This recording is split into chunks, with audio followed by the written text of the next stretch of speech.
আল্লাহ বলছেন আমি তোমার উদ্দেশ্য দেখি। কাজেই সরকার আলেম ওলামাদেরকে কি উদ্দেশ্যে এত তাজিম করছেন, এত আদর করছেন, আপ্যায়ন করছেন, ডাকছেন আমরা জানি না। যদি উদ্দেশ্য মহৎ হয়, উদ্দেশ্য ভালো হয়, আল্লাহ রহমত থাকবে। আর যদি আগের মতো উদ্দেশ্য হয় কাটা দিয়ে কাটা তোলা, তাহলে খবর আছে সবাই, আলেমদেরও খবর আছে, আর যারা ওদেরকে ব্যবহার করবে ওদেরও খবর আছে।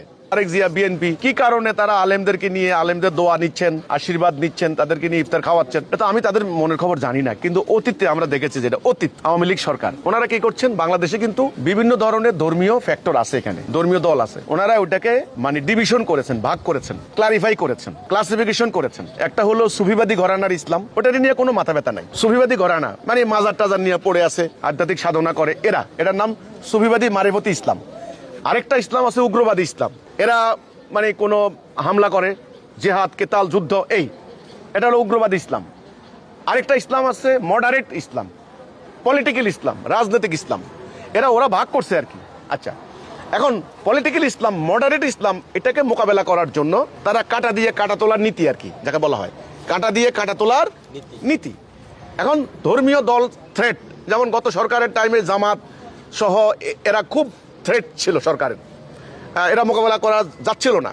তখন তারা একেবারে খুব সুন্দর করে হাটহাজারী কেন্দ্রিক কাওমি আলেমদেরকে সামনে আনলো, আবার চরমোনাইদেরকে খুব প্যাট্রোনাইজ করলো, সামনে দিল। দেখবেন চরমোনাই মিটিং করে, বড় বড় জনসভা করে, অনুমোদন পেয়ে যায়। এবং আওয়ামী লীগের এক নেতা বলেছেও, মানে ইসলামী আন্দোলন আর আওয়ামী লীগটা একই, একথাও বলেছে, আমি পেয়েছি একটা বিবৃতিতে। কিন্তু জামাত কোনো মিটিং করতে পারে না, প্রায় 16 বছর তালা মারা তাদের অফিসে। তো কাজেই এটা গত সরকারের পলিসি আমরা দেখেছি। কাওমি আলেমরা এসে হাসিনাকে কি বললেন, কাওমি জননী, আমাদের মা, সুযোগ সুবিধা সব দিলেন। শেখ সাহেবের বংশলতিকা বর্ণনা করা শুরু করলেন ইসলাম প্রচারক হিসেবে, আল্লাহর খলিফা হিসেবে, দুনিয়ার কত কথা বলা হইলো।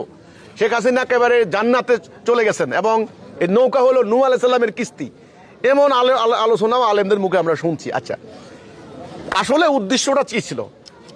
উদ্দেশ্যটা ছিল কিন্তু ইসলামকে কায়েম না, আলেমদেরকে ঐক্যবদ্ধ করা না। ব্যাপারটা বুঝতে হবে।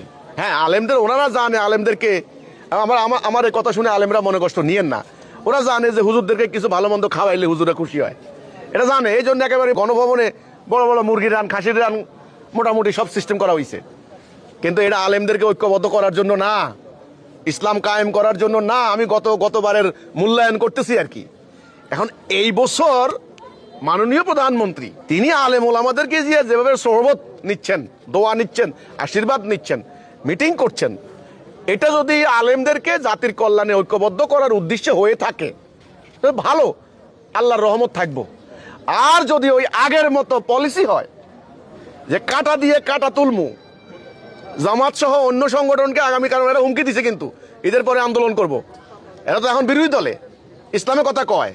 এখন তো শুনেন, ঘটনা হচ্ছে কি, অন্য কোনো মানে অধর্মীয় যেটা মানে হলো গণতান্ত্রিক দলের কর্মীদের উপর মাথায় বাড়ি মারলে, পুলিশে বাড়ি মারলে, এরা রাজনৈতিক হামলা কিছু করে না। কিন্তু ধর্মীয় কোনো দলের উপরে বাড়ি মারলে বলে যে ফেরাউন, জালেম সরকার, আমরা জেহাদ করতে নামছি, ইমানের দাবিতে নামছি, আমাদের মাথায় মারছে। ধর্মটার এখানে সামনে নিয়ে আসতেছে, এই জন্য এটা মোকাবেলা করার অভিপ্রায় কিনা আমি কিছু বলতে পারছি না। কিন্তু অতীত থেকে শিক্ষা নিতে হবে। আমি কোনো আমল কেন করব, ইন্নামাল আমালু বিন্নিয়াত, হাদিস বুখারীর 1 নম্বর হাদিস, এটা ইমাম বুখারী 1 নম্বর হাদিস উল্লেখ করছেন। সব কাজ নিয়তের উপর নির্ভর করে।